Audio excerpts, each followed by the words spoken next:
Vamos nessa, galera, a questão de número 42.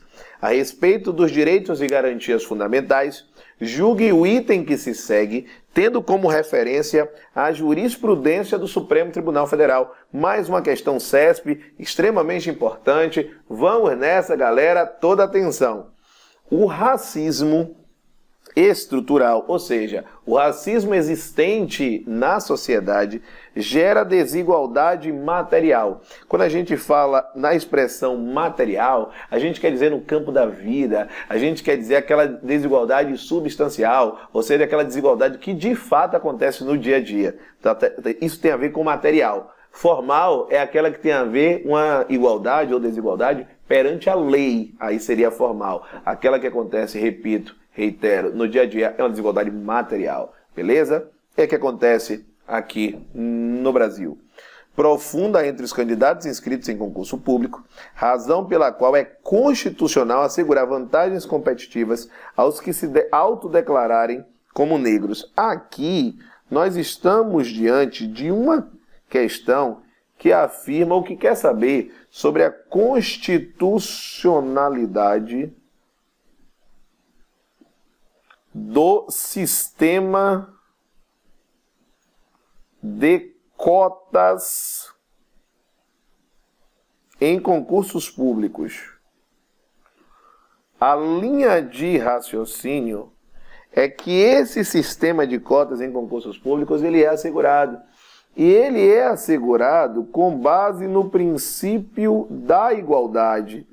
Aí você vai falar para mim assim, mas Alan, quando você tem um sistema diferenciado de competição, isso não é assegurar a igualdade? Lógico que sim, porque quando você fala em igualdade, quando você traz a ideia da isonomia, você está falando em tratar igualmente quem é igual, mas também é tratar desigualmente quem é desigual. E isso vai acontecer na medida das desigualdades. Ou seja, é possível que apareçam tipos de discriminações. Existem as chamadas discriminações consideradas como discriminações positivas. Existem as discriminações positivas e existem as discriminações consideradas como discriminações negativas.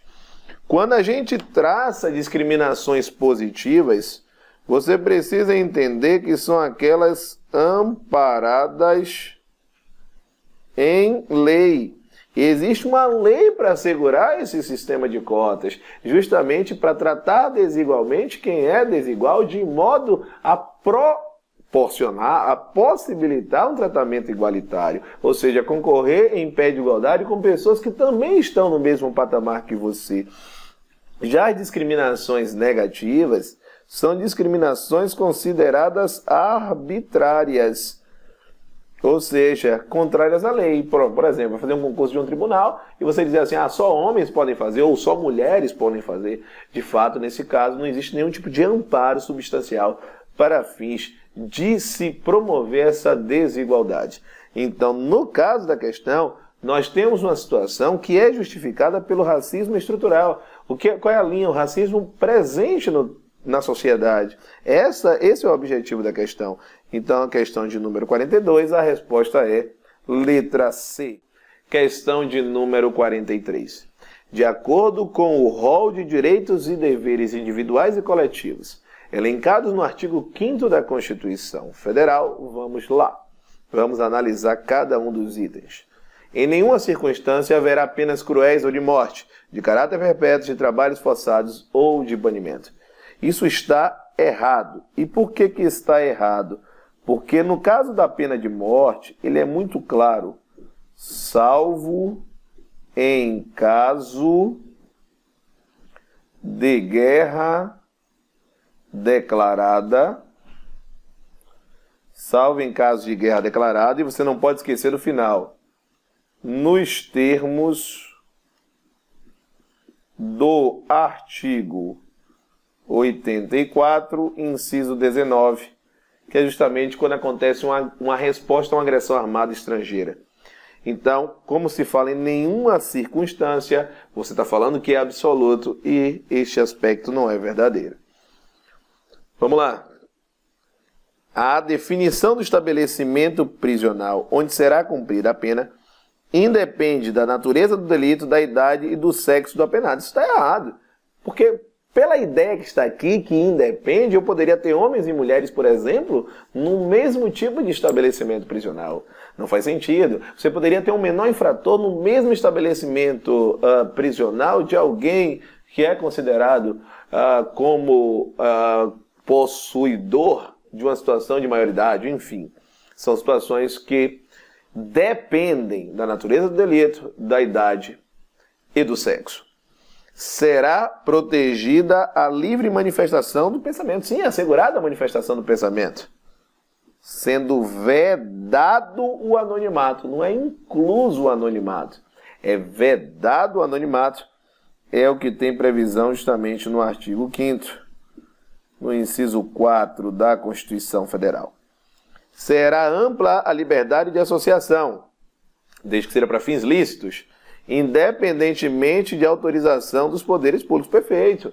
Essa determinação é justamente a ideia da liberdade associativa, da autonomia, que encontra guarida no artigo 5º, no seu inciso 17. Aliás, toda a parte de associação vai do 17 ao 21. De fato, é assegurado essa autonomia das associações, tanto a liberdade quanto a autonomia. E homens e mulheres são iguais em direitos e obrigações, sim, mas não absolutamente. Tanto que, por exemplo, quando a gente pensa em um regime previdenciário, como regra, a idade atrelada aos homens é maior do que as mulheres, geralmente é desta forma, ainda que você possa pensar em uma alteração legislativa, o normal é esse. Você tem diversas situações, diversos cenários, onde é possível o estabelecimento da discriminação, mas desde que seja amparada em fatores considerados como adequados. Então, questão 43, resposta letra D.